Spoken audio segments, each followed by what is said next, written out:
Imaginez un monde où le pouvoir absolu corrompt absolument, où un homme, grâce à sa fortune colossale et son influence sans limite, peut piétiner les autres sans conséquence, ignorant les lois et l'humanité.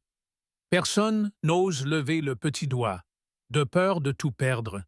Et si je vous disais que ce règne sans partage a été brisé, non pas par un rival puissant, ni par les autorités, mais par un homme humble, un homme de l'ombre, dont l'épouse n'était qu'une simple femme de ménage dans le palais de ce tyran? Préparez-vous à une histoire où la dignité humaine se dresse contre l'arrogance des puissants, où le courage d'un seul homme peut faire trembler un empire, et où la justice, parfois, trouve les chemins les plus inattendus pour éclater. Découvrez comment le mari de la femme de ménage a défié l'indéfiniable, changeant à jamais les règles du jeu. Armand Valois, PDG de Valois Corps, était un titan de l'industrie parisienne. Son empire, bâti sur une ambition démesurée et une absence totale de scrupules, le rendait intouchable. Sa villa des Hauts-de-Seine était un symbole de cette puissance, où Malika, sa femme de ménage depuis 10 ans, se déplaçait comme une ombre. Malika était discrète, dévouée, et son mari, Rachid, un électricien spécialisé, menait une vie honnête et laborieuse. L'injustice frappa Malika et Rachid lorsque Valois Corp décida de raser une usine historique. Des centaines d'ouvriers furent licenciés sans préavis décent. Pire, par souci d'économie, la démolition fut menée sans respect des protocoles de sécurité, exposant les travailleurs à des matériaux toxiques. Rachid, qui avait travaillé sur le site quelques mois auparavant, tomba gravement malade, développant de sévères problèmes respiratoires. Malika tenta d'alerter l'entreprise, suppliant pour une compensation et une aide médicale pour son mari, mais fut accueillie par un mur de silence et de dédain. La santé de Rachid s'aggravait. Les factures s'accumulaient, leur maison était menacée. Désespérée, Malika confia à Rachid. « Il est intouchable. On ne peut rien faire contre lui. » Rachid, le visage marqué par la maladie, répondit, une colère froide dans les yeux. « Personne n'est intouchable, Malika. L'argent ne peut pas tout acheter, surtout pas la vérité. » Malika ignorait que Rachid, grâce à ses compétences d'électricien, avait découvert et documenté un système de ventilation défaillant libérant des particules de plomb et d'amiante dans l'usine. Il avait rédigé un rapport détaillé, avertissant des risques sanitaires, mais il avait été ignoré par la Valois Corp. Il avait précieusement conservé une copie de ce rapport. Rachid décida d'agir. Plutôt que de s'adresser aux avocats de Valois, il choisit de frapper au cœur de la réputation du PDG. Il passa des jours à rassembler ses preuves et les témoignages d'autres victimes. Il ne voulait pas seulement une compensation, mais la justice. Le grand gala annuel de la Valois Corp était l'occasion parfaite. Armand Valois, au sommet de sa gloire, prononçait un discours sur la responsabilité sociale et l'innovation.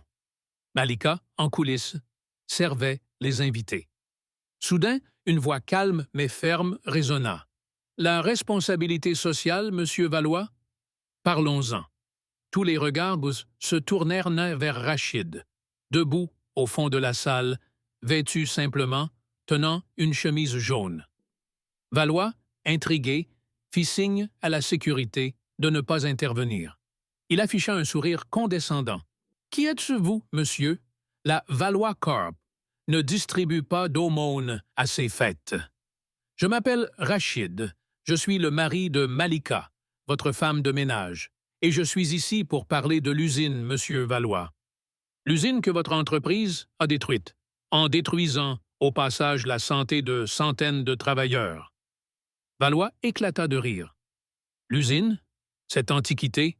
Nous avons agi dans la légalité.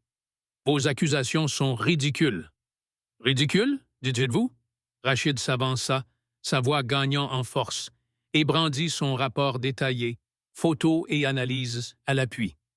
Ceci est le rapport que j'ai remis il y a 8 mois.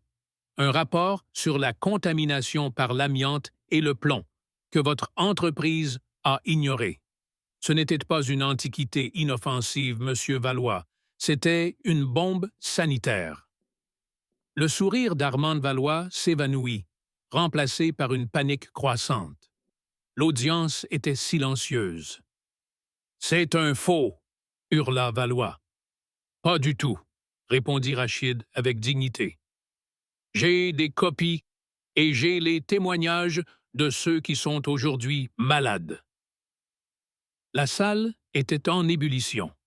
Les flashs des photographes crépitaient. Les journalistes se précipitaient. Valois, pris au dépourvu, son empire ébranlé, ne put rien faire. Son image de PDG intouchable s'effondrait en direct. La confrontation de Rachid fit la une des journaux. Le scandale fut retentissant. La Valois Car fut soumise à une enquête approfondie, révélant d'autres dissimulations et négligences criminelles. Armand Valois fut contraint de faire face à la justice, et des compensations furent versées aux victimes. Rachid, l'ouvrier modeste, devint un héros inattendu. Il reçut une compensation adéquate pour sa santé et la reconnaissance de milliers de personnes. Il continua son combat pour la dignité des travailleurs. Malika, émue et fière, le regarda avec un amour nouveau.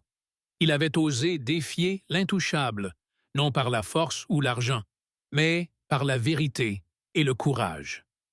L'histoire de Rachid est celle d'une petite étincelle qui peut allumer un brasier, prouvant que même le plus grand des empires peut s'effondrer quand un homme ordinaire refuse de se taire.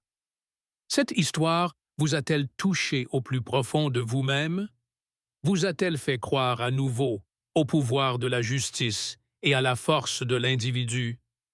Qu'auriez-vous fait à la place de Rachid? Partagez vos pensées et vos émotions en commentaire. Votre opinion nous est précieuse. Et si vous n'êtes pas encore abonné, faites-le maintenant pour ne manquer aucune de nos prochaines histoires, qui, nous l'espérons, continueront à vous inspirer et à vous faire réfléchir sur le monde qui nous entoure.